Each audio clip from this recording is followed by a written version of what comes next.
Morning, folks. Sunday. It's probably going to be another one of those lousy white balance kind of days. So I do appreciate if you're patient with any, can't see me, can't see anything but a big bright gray box sky. Yeah, home video, right?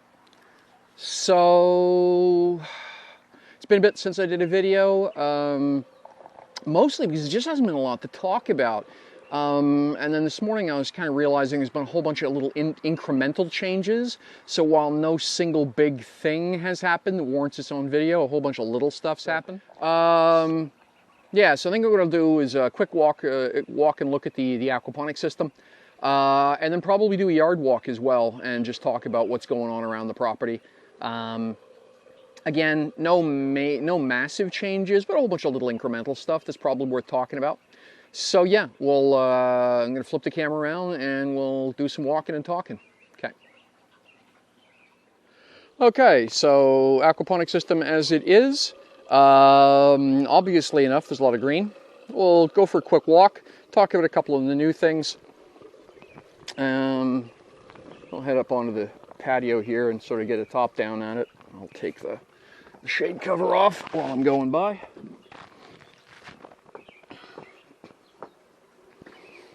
All right, so I'm having nitrogen level issues, i.e. I don't have enough plant food in the system. So that's why these pots here are still open. Essentially, because I've been using goldfish instead of trout.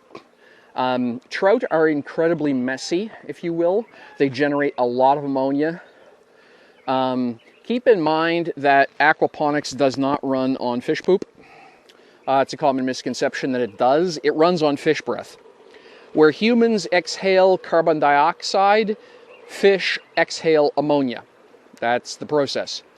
So the more, and trout are race cars. They generate a lot of exhaust fumes, if you will.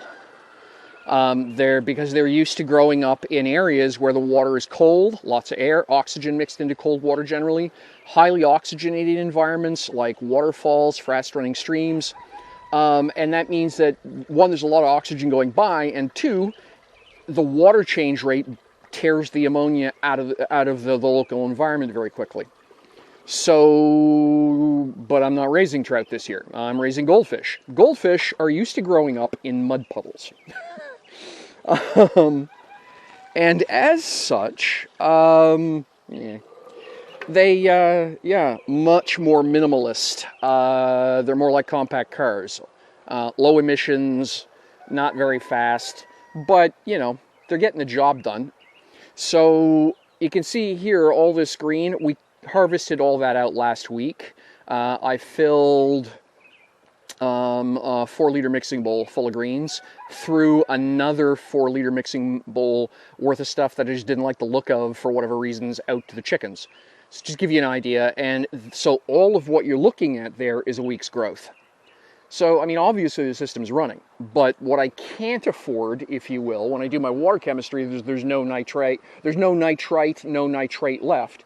So if I was to fill these pots in right now, with the goldfish the size they are, basically the plants would starve.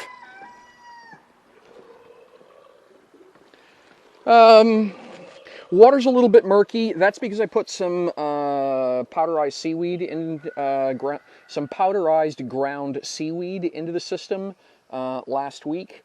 One, because I needed to kick the organics level up a bit. Two, because I wanted to, I also wanted to dip a little bit of salt in the system, and that's to avoid brown blood disease. You're looking at 1 part in 1,000 is what you want in terms of salt level, so I'm nowhere near that.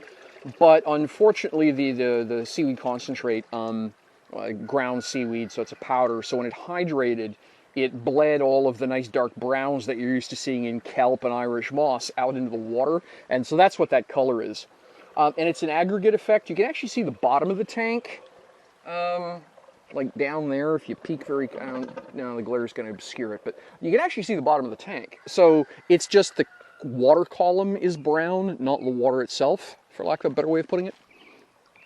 So strawberries are doing okay. right? They were looking, I mean, they were stubs and deads when I put them in. And you can see that's going okay. I think they're 2-3 weeks now they've been in the system, so obviously they're okay with the tower. Pak Choi over here, doing okay. It is of course bolting, but that's okay. The flowers are edible, so those have been going. If Chris and Doug just haven't been nipping them off for noshies as they go by the yard, I've just been mowing the plants off to about, that level, and then tossing that into a stir fry. So I did that last Sunday. Probably do another trim this week. A little tree here, branch literally just shoved in the aquaponics. It's 3 weeks later, still growing. In point of fact, this is new growth since it went in the aquaponics. So that's going to be a tree. I presume it's generating. I presume at this point there are roots under gravel. The amethyst basil is okay, but you can see how there's a little bit of discoloration in the leaves. That's the lack of nitrogen I was talking about. Same thing here. Over the far side is, it's not an iceberg, that's a romaine lettuce. So that's this stuff down that side is a romaine lettuce. Doing okay, but again, slightly yellow, so not enough nitrogen. And then here you can see I've got some beet sprouts, right? That's what that is. And then those right there are carrots. So I've got a row of carrots in here as well. So those, and I just toss seeds in, let them sprout. That's about a week that they've been sprouting. Tomatoes, the bucket in Dutch bucket is working okay. Not seeing any root growth out the bottom of the buckets yet. And not actually seeing a lot of growth, right? That's what the bucket looks like. Turn this over here, right? And I got some volcanic rock down the bottom just as a biopreserve. But the flip side is, obviously, is that the plants are all green. Again, a little bit of discoloration here. That's lack of nitrogen.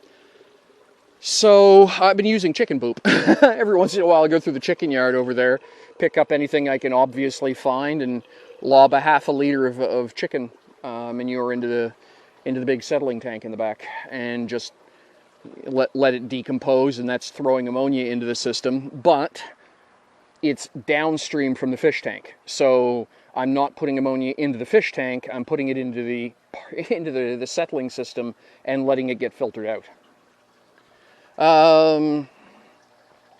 The finishing filter is doing okay. Duckweed preserve is doing okay. So at night, what happens is, because we have a few raccoons, and I've had problems with the raccoons disassembling pipework, this whole run of pipe, of course, runs out over there. I don't want a raccoon accidentally taking that apart. So at night, I come out just after supper, I close this valve, and I open this one here a little bit wider. And then also the valve over there gets opened completely. So that takes all the water that's going from there and runs it out through these pipes, which increases the churn through the fish tank, and also dumps a whole lot more water through the polishing filter, and then down into the duckweed filter. So the little bit of trickle you're seeing down the bottom there is usually much busier. It's just that because the system's in daytime mode, I'm throwing as much water I can out to there. So all in all, it's going okay. Like I say, we've been harvesting greens out of the system already. Super delicious. I'm really pleased. So yeah, it's doing what I want. But that doesn't mean I'm not going to change stuff, right? I mean, why would you leave anything that works perfectly fine alone? So I've added some solar panels. I've had a few questions by email and Twitter and in YouTube messages.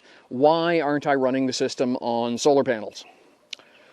So the first reason, and I've mentioned it in a previous video, is that we buy electricity around here at 13 cents a kilowatt after taxes. So 13 cents a kilowatt means that 9 hours of electricity costs me $1. That's 1,000 watts, right, is $1.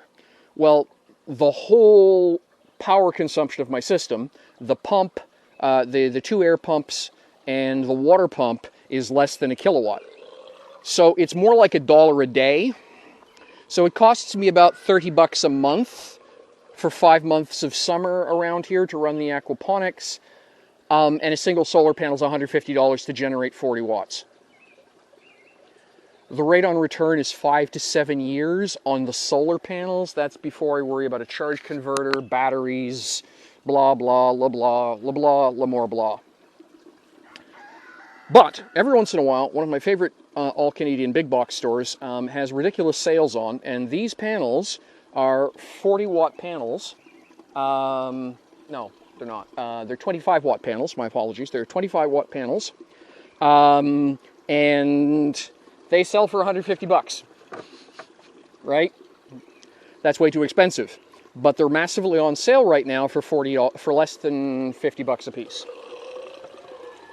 So that means I can get the two panels, which gives me 50 watts of power for less than $100. And that also includes the 8-amp charge controllers. So each one came with an 8-amp charge controller. Okay. I don't need a second charge controller, but it gives me some flexibility. And it's a kit. Sure. So what I've done is they're rigged in parallel. Wires go along here to my highly advanced and remarkably complex buzz bar. No, it's not. It's none of that. Just ignore what I just said. And then it runs down in here to this thing in the back, which is a 12-volt bilge pump. At maximum output, it's 600 gallons per hour. You'll also notice I have this air hose. So what I'm doing is I'm injecting air from a cheapy little air pump into the bottom, basically into the suction feed of the bilge pump. And that is then pushing air bubbles and water around the tank. You can see the froth here. That's because of this thing. That's because of the air being picked up by this, basically created into microfine bubbles for saturation, and then run around the tank. And so it's creating a constant rotation flow this way at the surface. Well, why do I care? Well, hang on. I'll flip the camera around and explain it. So, why do I care? The short version is that with what I do not want is anaerobic water going back into the sump tank. In addition, the whole point of that filtration system you just saw is it's supposed to be a moving bed bioreactor. Now, there's a bunch of ways to do that, and the easiest way is to put an air compressor and just drive 3 to 5 psi air into that tank and froth the heck out of it. Except that those are expensive, and I don't want to buy one. So I'm looking for options that don't involve that. So trying to work with what I got as much as I can. So the idea is that when the system is getting starved for air, oops, that's not bolted to the tractor. Hang on a sec. I'll go sit up here.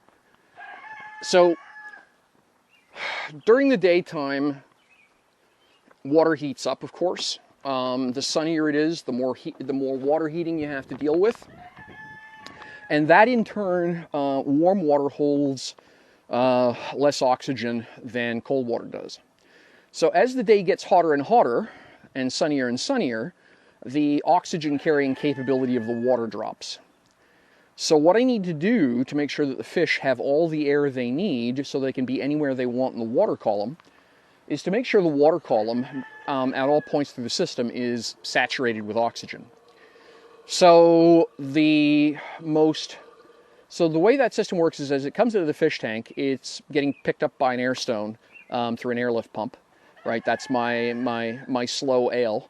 The slow ale dumps that water into the first settling tank. The settling tank, of course, is full of all of the heavy solids, things like fish poop, and other stuff, old food, things like that, that are going to rot. That rotting process is called anaerobic, and it consumes oxygen. It eats oxygen ferociously out of the water. So all of the water coming out of the settling tank, in the primary settling tank, into the secondary settler, is oxygen starved. The secondary settling tank settles out more material and uses more oxygen. So by the time it gets to the bioreactor, the blue bin that you saw, there's practically no air in that water anymore. All the oxygen has been eaten by the bacteria, rotting up the solid waste and converting it into ammonia that can be converted into fish food. Follow me so far? Okay. So, I'm sorry, I'm getting buzzed by mosquitoes here. So what I'm doing is two things. Is before that water goes into the sump tank, which is where it gets picked up immediately, sent partially to the fish tank and to the plants, is I have two air stones down the bottom of the tank so that the entire water column gets bubbles thrown into it. Cool. The other thing I'm doing is I'm using that little bilge pump to take another airline supply, which is 30 liters a minute, I think, and run that through this pump. And that, of course, the impellers, for lack of a better way of putting it, the impeller of the bilge pump chops up the air bubbles. And so it churns them up and reduces them very, very fine. And that means they have a tremendous surface. The amount of air going into that water has a tremendously high surface area. So all of that air, the oxygen has plenty of ways to get into the water and saturate it before it goes back into the sump. The other thing that it does is it stirs the tank. The hotter the tank, on sunny days, when the solar panels are getting lots and lots of electricity, that pump runs like a little monster. And so it runs to a full 600 gallons per hour. That's 10 gallons a minute. So that's 50 liters per minute. That's basically moving a liter of water per second around the tank. So it also stirs the tank up and makes sure that all of the water in that tank isn't basically taking any shortcuts where it doesn't pick up air. By stirring the tank very, very, very strongly, I make sure that there's as much opportunity for oxygen, for all of the water in the tank to pick up as much air as possible. So that's the idea behind the solar panels. So as a mad science experiment goes, it was less than $100 to do. Taxes on top of that, of course, because I like my roads and schools and free healthcare. So a little less than $100 in parts, put it together. It's mostly doing what I want. As an experiment, I stuck it up at the top of the fish tank and let it run. And yesterday we had some really bright sunny. It was kind of cloudy, sunny, so there's kind of this wave of sun, then cloud, then sun. So I kind of got to see the pump running at all different speeds, from completely clouded over, very little happening, to brilliant sunny.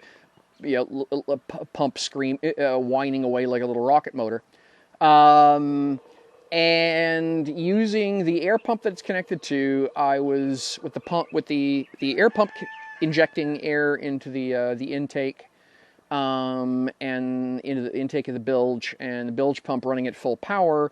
And the bilge pump aimed down at a 45-degree angle. I was able to drive a visible stream of bubbles at least 60 centimeters down into the water column.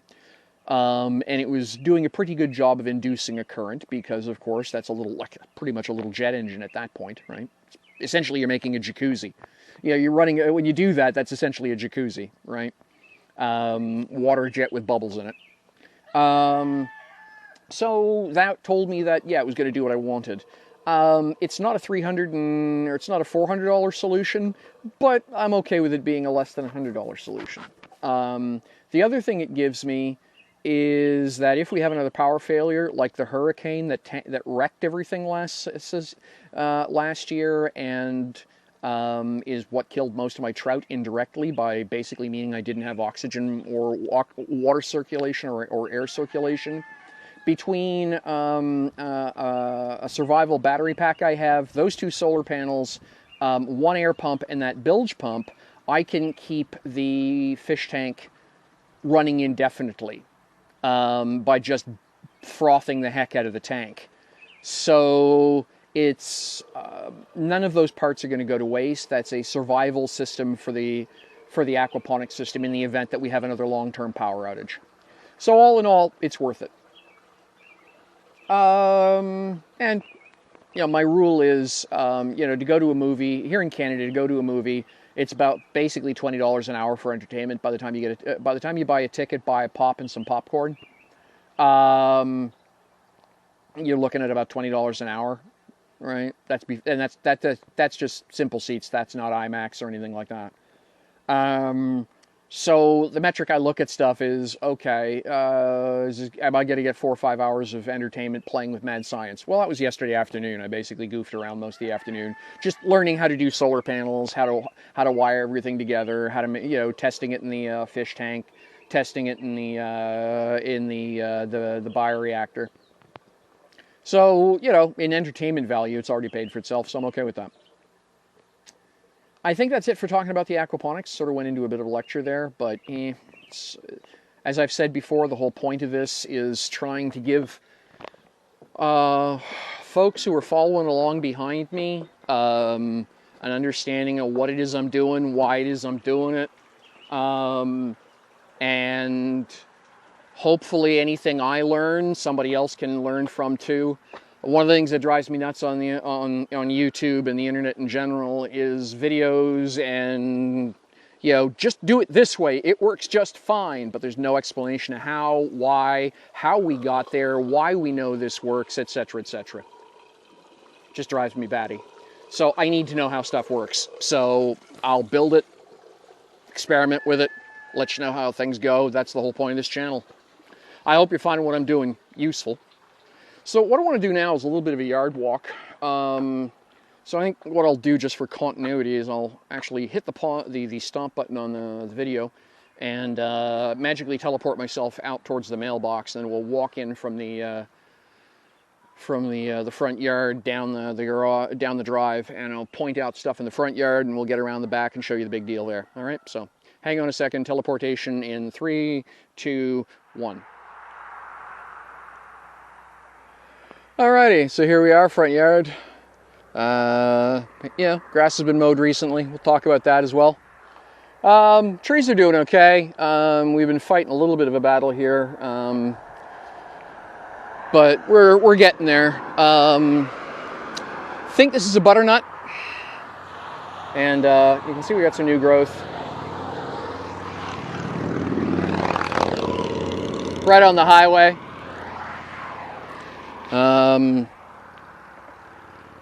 So yeah, we're trying to get a little bit of trying to make as much use of the ground as we can. Tree over there, that's a transplant this year. It's not doing well. Literally dug it up somewhere out, and a swamp brought it here. Same thing with this one. We've had to put these blue stakes here so we don't have a problem with a mower going over top of it. Rose bush out here. This is sort of a wilding patch. That may change. But I've got a rose bush in here. I got to clean a little bit of this up. It's starting to choke the rose bush, but it's looking okay. Lots of buds, right?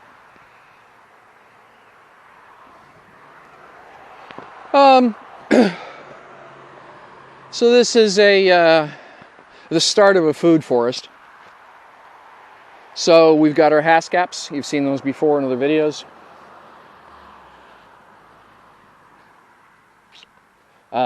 Looks like the birds have been through already.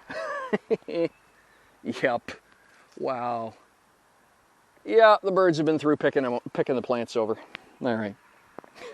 We didn't get it. The birds clean the bushes out before we got a chance to get out here and harvest. Oh well. Oops, they missed one. This one's mine.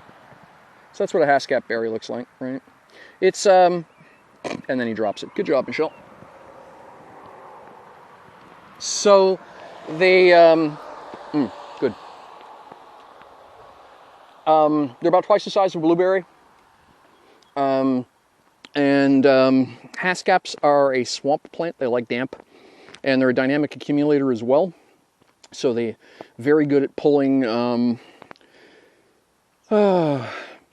minerals up out of the deep soil where they've been washed down. So, and the berries are loaded up with all kinds of great nutrients, minerals, stuff that very rich. It's an excellent blueberry substitute. Anywhere you'd use them, blueberries in you'd like pies, jams, you can use Haskap 1-for-1. Better taste, better flavor, better nutrition. Comfrey's gone berserk, and I'm okay with that. That's going to get chopped up, and basically what I'm going to do is come out here with a set of snips, knock that off about 30 centimeters up from the ground. All the flowers and leaves are going to get used for mulch.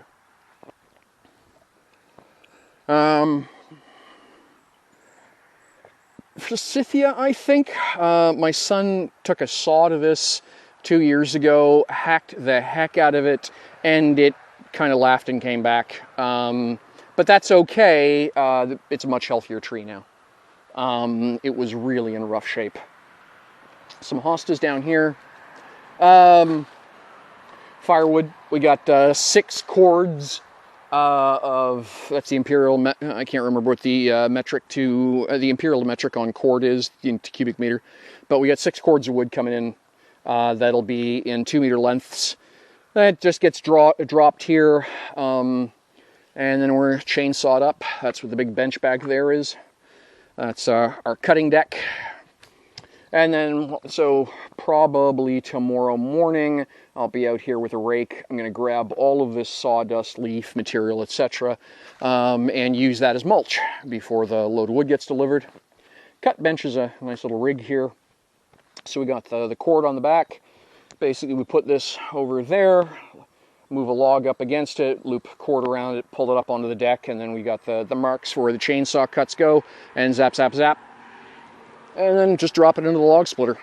So we use an electric chainsaw for some stuff, gas chainsaw for other things. Depends on the size of the wood. Let's go over here before I head around back.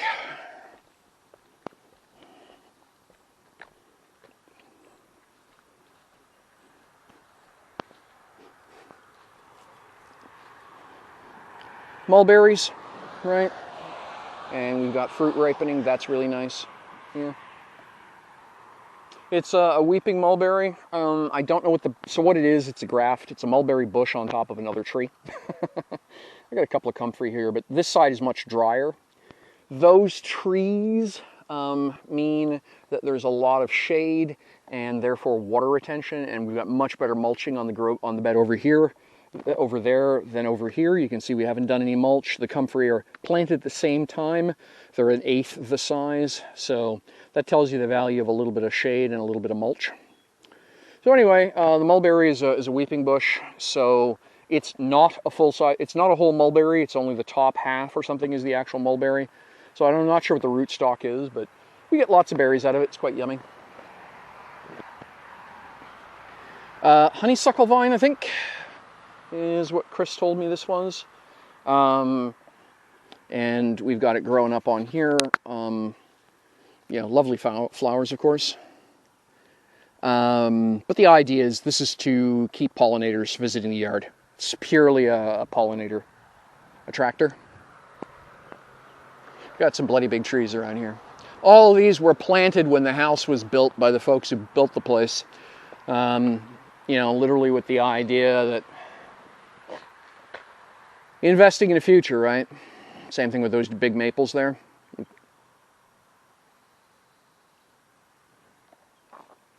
So we'll walk around the back. This is the projects area, so we've got all, you know, lumber, spare barrels. That's a chicken coop that's in the process of being manufactured.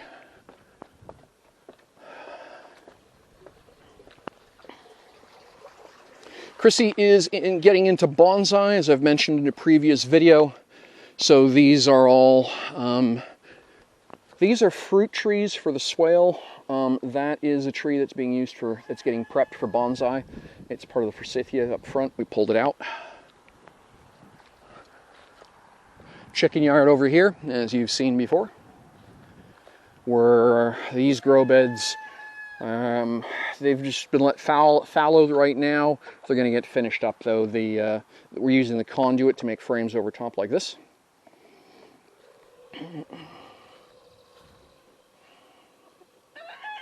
That's Mona. She likes to come out to play, so she's hoping I'll open the gate. Oops. More stock for bonsai is what's going in here. Turkey coop, but because of CV-19, we couldn't import turkey for livestock this year. And this is the big project. That is a 20-meter swale, 18 to 20 meters. So if you stand back by that tree and you look towards the house, you realize that you're eye level with the foundation back by that tree. So there's a pretty consistent slope that runs down here. So what we're trying to do, and of course the chicken yard generates a lot of nutrient-rich runoff during heavy rains. Now we've mulched, we've thrown a lot of wood chip. Probably we covered the entire thing with 15 centimeters of wood chips that we got from a landscaping company who's doing some work locally. That's all composted down. You can see we put the lawn clippings in there. You can see the pile of green in the back.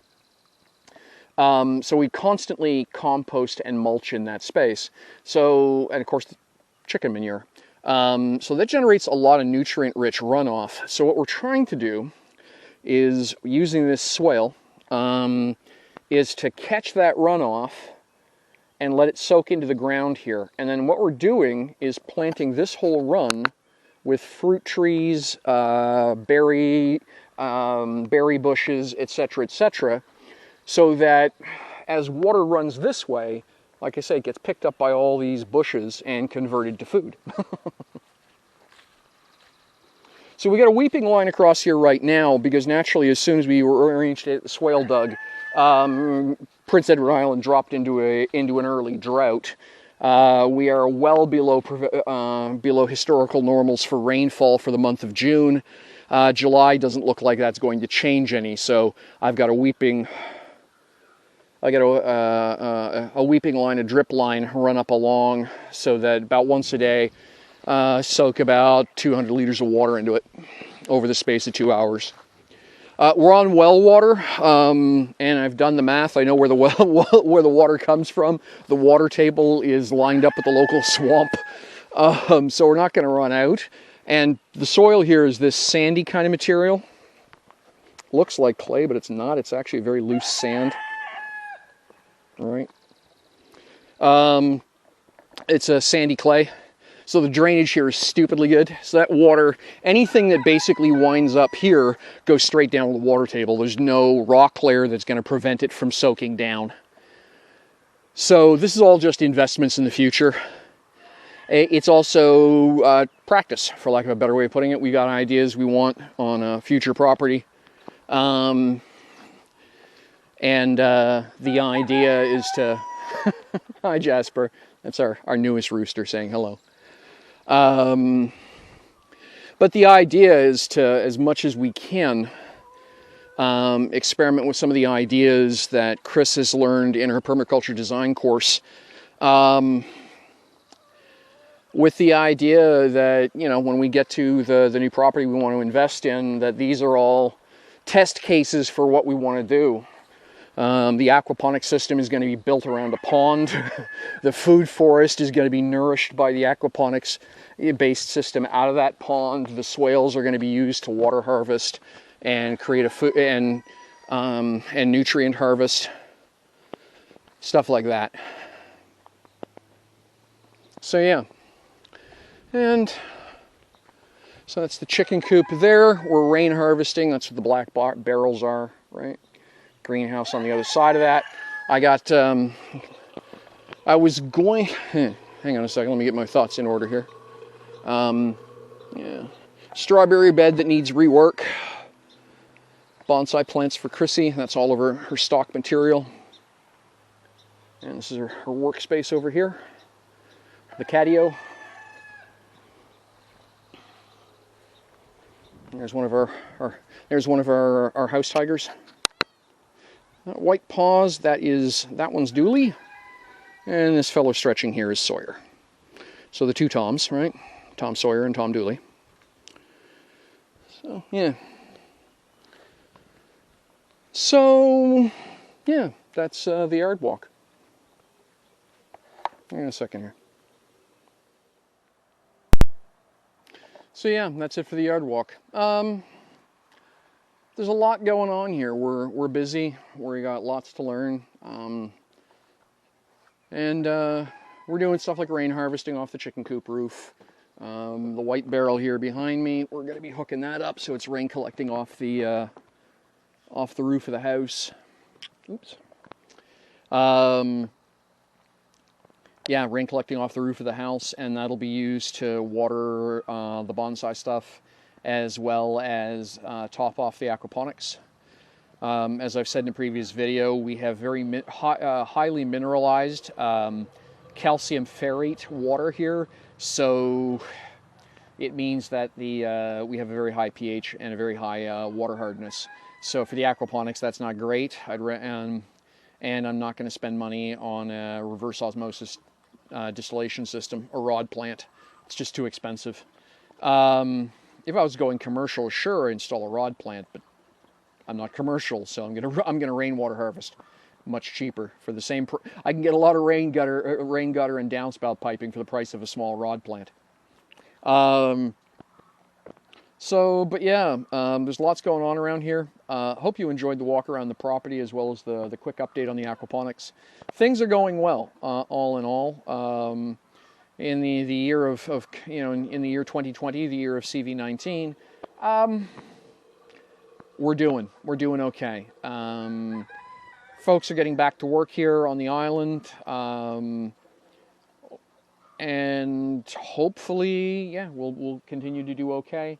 But as I say, the lack of trout is meaning I'm having to scale back my ambitions, but it's also meaning that I would rather be in a position where I don't have enough nitrogen in the system than I have way too much, because I can add nitrogen. And adding nitrogen's easy.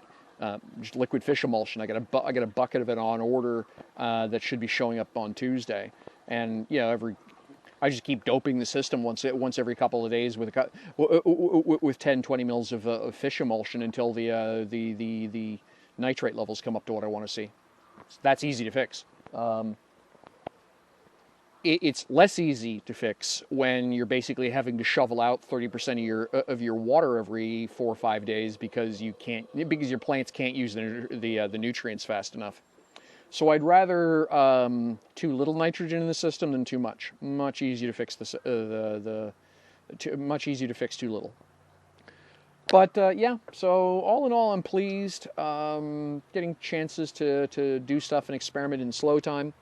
The next big thing coming down the pipe in a couple of weeks, which is the next time my paycheck hits the bank from my day job, is I'm going to be ordering the components I need to build a rocket mass heater for the greenhouse. We want to be able to keep the greenhouse above zero, not warm, but above zero most of the winter next year, so that the chickens get a bit of a break, and the Chris's bonsai collection, the more sensitive plants, don't get frozen to death. That's the hope anyway. So you'll be seeing a couple videos on assembling rocket mass heater, doing the test runs, and getting it installed in the greenhouse. And then you'll probably, hopefully over next winter, you'll see a couple of videos of the heater running and chickens enjoying the warm, balmy days of January. So yeah, stay tuned. I think that's it for now, folks. I think I've pretty much run into things to talk about. I'm good at babbling, but I think I've just about hit my limit for right now. Either way, thank you for watching. Appreciate your time. If you like what I'm doing here, please like. If you think I've lost my mind, hit dislike. It helps people no matter what, if either find or avoid as they see fit. That's how the algorithm works. If you'd like to see and hear more of my ramblings and talking about permaculture, rocket mass heaters, aquaponics, all that, loud chickens, somebody just laid eggs. That's what's going on there. But yeah, then go ahead, hit the subscribe button. And if everything lines up right and it's a day that doesn't end with Y, YouTube will send you a message letting you know when I've sent upload my next video. Also, I'm doing some short updates, single onesie twosies, single photos kind of thing, and commentary to my blog site. I'll put a link to that in the description. Drop in, say hi. Yeah, I hope something here is useful to you along the way, and that I also hope your own gardens, aquaponics projects, whatever you're working on, are going great. Take care of yourselves, have fun, wash your hands, and stay safe. Bye-bye.